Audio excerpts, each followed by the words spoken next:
That would be used against you. Yes, that's true. All right. Hmm. Chaim v'livrocha. Okay. Focus here. You got my email? No, what You, email? you get my email? Email. What's your email? Is My email on Yahoo? yeah, is David.scon. David S. Con Yeah, I didn't check at Yahoo.ca. dot Yahoo.ca. Yeah. Oh, not Yahoo CA. Yahoo.ca. So not dot. I missed a dot and the email didn't get to you. Didn't check, but No, obviously the email didn't get to you. If I missed it, all I missed was a little dot, and because of that, a chutzpah, some conspiracy. It must be a conspiracy, right?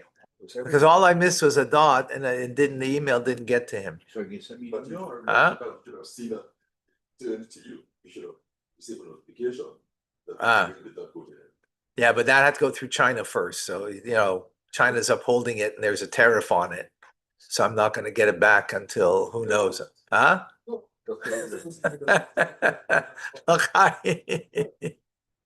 you gonna tell me what email?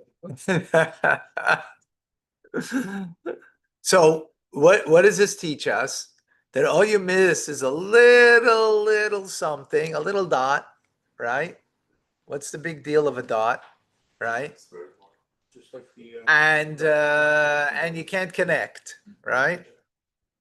And a little dot makes it that you can't connect with another, and your message doesn't reach the other. L'chaim, l'chaim. Sometimes we complain to friends of ours, right, that they're complaining about us, or family members complaining something about something that we did. Yeah, but you say to them, 90% I did, so I'm missing 10%. So I missed only a dot. Yeah, but a dot doesn't connect you. If you did 90%, it's not 100%, and there isn't a connection necessarily. Now, sometimes, okay, 90% is an amazing achievement, right? But if it's about doing the whole job, it's not an amazing achievement if you only did 90% because you needed 100%, right? So that's real taking responsibility. So, for example, the Rebbe said that his purpose was to achieve 100%, bring Mashiach. And since he didn't do it, he felt that he did nothing. That's a pretty strong statement. There isn't any person in the history of humanity that did as much as the Rebbe. And yet the Rebbe felt that the dot was missing and the .com, so the connection wasn't made. It wasn't complete what the ultimate goal that he set out to do.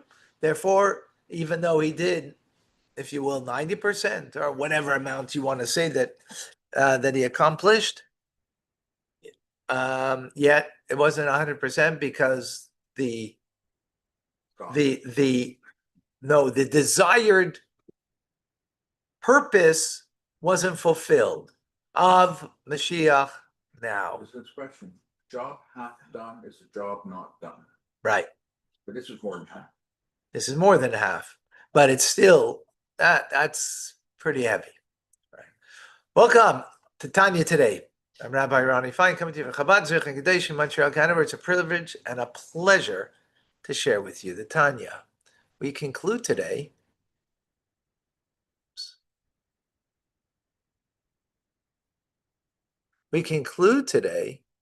Chapter 7. We're speaking about Tshuva Tata, the lower level of return to God, repentance. And the direct and way that one needs to do this, direct, most effective way, And we spoke about a contrite heart of having ownership for our lives. And when we have ownership for our lives, then even small things matter. So here the Alter Rebbe concludes in saying, there's a lot of things in life that are small, like a little dot.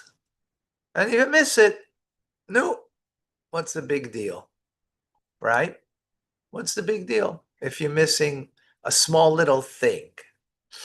Now, if you're missing a small little thing once is one thing, but think about it. How many times are we missing the same small thing many, many times? So what connects us with God is a rope. There's a soul up here, the way it's connected in the Shekhinah, our soul in its root source above. And then there's our soul down here, the way it's in our body. They're connected, right? They're connected, the two. Now imagine this is a rope that's got 613 strands, right? 613 commandments that connect us to make us authentic, reflecting God, reflecting our soul the way it is, and it's bound in its source. But what if there was one strand, only one mitzvah that you're not so careful with, right? The other ones you're careful with, but just one. So you're making a tear in the rope, right? You're making a tear in the rope. Now, what happens if you're making a tear only at that one place? Well, if you're making in many places, many strands, and obviously you're loosening the connection, and you might sever that connection, right? Sever the connection means that doesn't mean that there is no God in your life and there isn't God and you're still the core of your soul. It just means you're not getting your life force directly from godliness. You're going to get it from klipas, teracher. But even if it's just that one thing, so he gives a metaphor. Imagine a beautiful sunny day. We get life from the sun, right? Then there's a small little cloud that covers over. Okay, that's not so. But imagine, and it's a flimsy cloud, not much of a cloud. The sun is still coming strongly through. But if there's a lot of flimsy clouds, many of them, then all of a sudden it's dark. All of a sudden it's dark. Says the Alter Rebbe. Even if it's a simple little thing in our lives, not grave, not something like eating chametz on Pesach, eating bread on Passover. That's a severe sin of early death by the hands of heaven, or other severe things, right? But not severe things. Like if you put your phone on and the strap is backwards. Or like ignoring the needy, right? Yeah, just ignored the person, right? Those are things that are light, they're simple, they're things that we step on with our heels because our heel's insensitive. That's what it means to be a heel, because it's insensitive. We're insensitive to the needs of, right?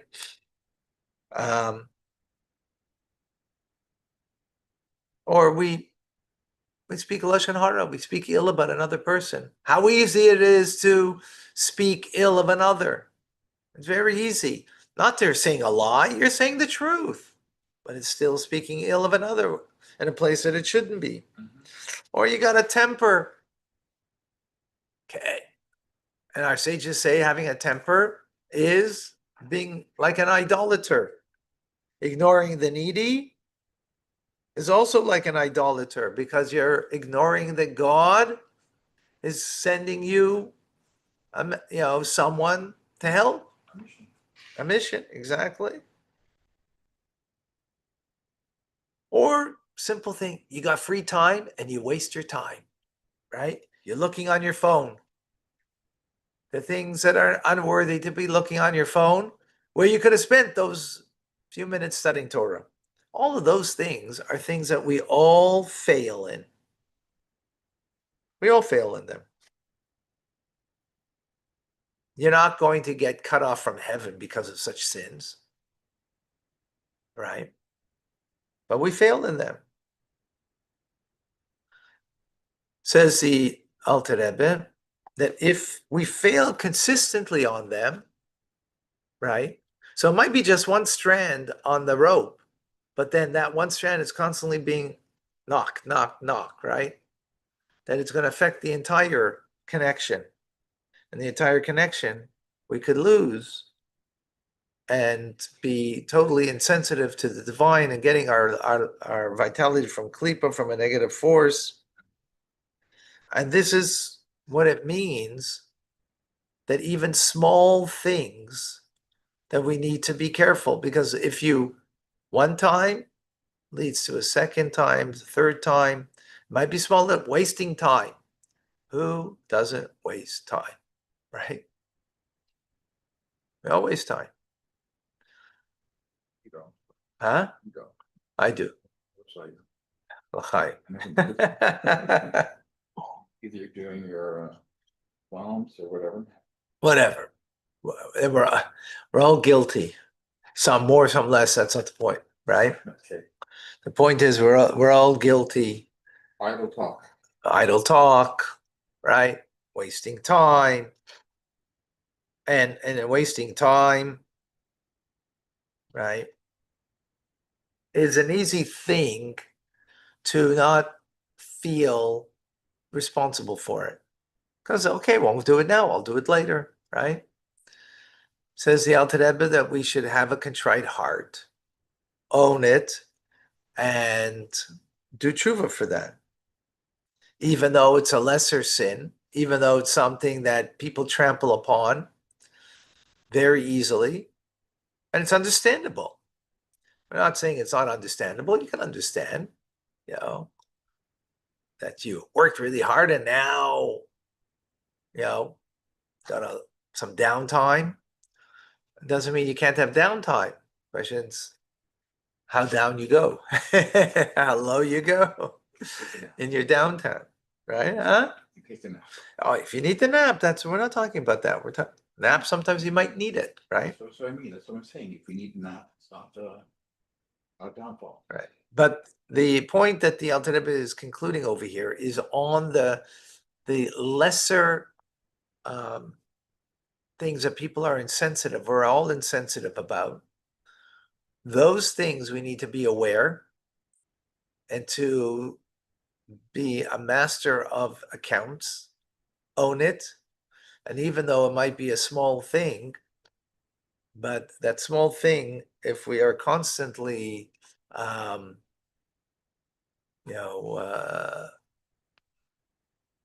trampling over it, where that connection to God that we have, we can even though it's not something that's going to cut you off from God in an early age in life, but it will be something that will cut you off also because of its the importance of it. So therefore we have to have a contrite heart even for those things. Now there's more serious things in life. Yeah, So just because I'm missing a dot in yahoo.ca, a fictitious one. The email was to connect. So I'm connecting now.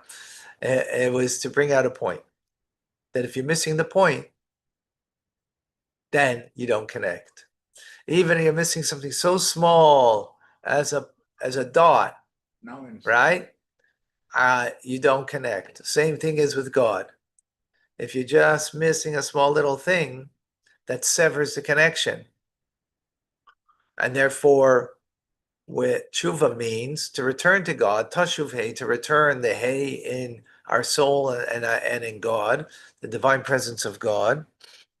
And by doing tshuva, even on those small things, we bring back our soul to connect to the divine, to get our life force from the divine, and that the divine presence of God is put back to its rightful place. Any questions, any comments? Is that clear? Huh? Got it? Is that it? That's it. Ah. So you were using me as an analogy. Yes. I Sorry. was so curious about what an email was. That's your gold. Yeah, he sat on his phone looking for the email. When's it coming? You missed the mark. You missed the point. But keep in You mind, you missed the point. missed the point. How can we keep all the dots? Is it possible not to miss with all these things that change in life changing? Yeah. It's not it's not about trying to be perfect. It's trying to be aware and to own what we need to own. That's what it means. Try to be perfect means you're trying Progress. to be, no, don't try to be perfect. Just try to be better. Progress. No, it's not perfection. Right. Because perfection is also the evil inclination talking. Because it's a perfection. You feel really good about yourself. The vice versa. You don't achieve perfection, you make feel bad about yourself. All right. You never heard about the heel being insensitive? Well, in a way, in one way, the heel is very sensitive, but we create calluses on our heel that makes it insensitive, right? When you want to check out the temperature of a hot bath, you put in your foot. You don't put your head in first, right? You don't go head first. Go foot first, right? To check it out. Why do you call a person a heel? Why do you call him a heel? Because he's insensitive. It refers to the heel. Because you make a lot of calluses on the heel will make it insensitive, right? Cognac. The process that started with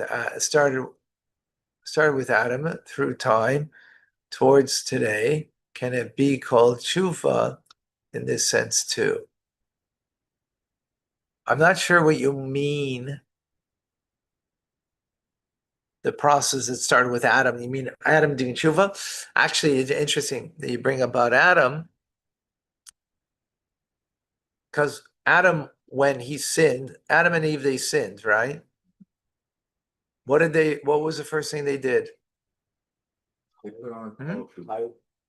Hide but cover themselves with olive branches because they were naked. They became aware of themselves and they were aware of their nakedness, of godliness, right? Before they were aware of godliness. Now they were naked of godliness, so that they had to cover that self-awareness, not God awareness, self-awareness, and I'm naked. I got to cover myself up, right? That covering up was with, well, yes, but it was also olive branch, olive leaves, which was one of the opinions of what they sinned with was with olives. Or no, sorry, not olives, fig tree. I'm sorry, I said fig tree. They're first fruit. So they covered themselves with fig leaves, right? Which that is the idea of tshuva. We're using what you sinned with to now do tshuva, to return to God. In other words, owning it, they owned it, and with it, they do tshuva. They do, right? Is nakedness a bad thing? Yeah, to walk out on the street naked is a bad thing. Yes. To walk out immodest is a bad thing. Right? Same thing. And they say, yeah, same idea. Why? Before they sinned, it wasn't a bad thing because they didn't have self-awareness, they only had God awareness. But today we have self-awareness. And because of the self-awareness, therefore there's a sense of self, there's a God. It's not one and the same thing anymore. And therefore, we have to be sensitive to the distinctions there are as a result.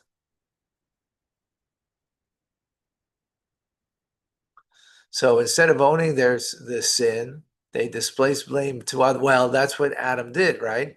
He blames her for the sin rather than taking full ownership. So he took ownership, but not full ownership. Exactly. Right. Adam's sin caused the downfall of the hay, and it caused the downfall of the hay forevermore. Before that, what happened in the Garden of Eden? There's only godliness there except two places. Huh? Where? The tree of knowledge of good and evil, which is klipas noiga, because it's a mixture of klipa. Klipa is a shell, but the shell was translucent, right? It was translucent to the divine. So there was a mixture of good and bad. That was the tree of knowledge of good and evil. Everything else was only holy, except one other thing. The Nachash, the serpent. He was the embodiment of complete evil. But it was identifiable. You could point to it. After the sin, what happened? The whole world, and that's why they had to be kicked out. They weren't kicked out because, oh, naughty boy, go into the corner. They were kicked out because that environment, they now created a different world order. The world order is that everything is now a mixture of good and bad. Like the garden left Ben.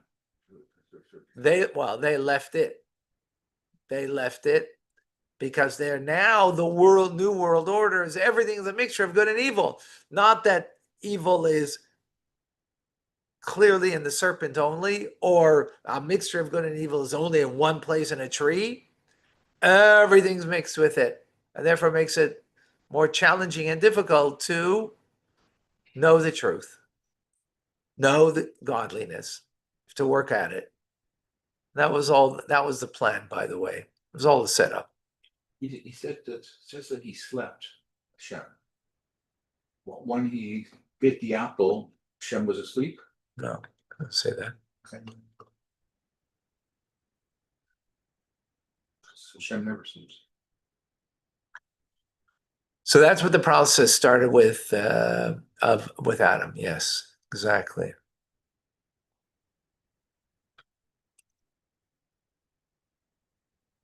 Well, thank you, Jeff, for sharing that. Beautiful.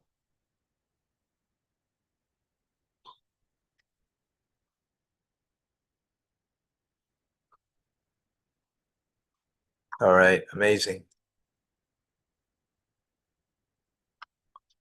Amazing. All right, folks. Rambam coming up. Oh. It's about to leave. Wishing everybody a good day, a wonderful Erev Shabbos, and a good Shabbos, and continue our conversation, our farbrengen, our learning together. It's Hashem.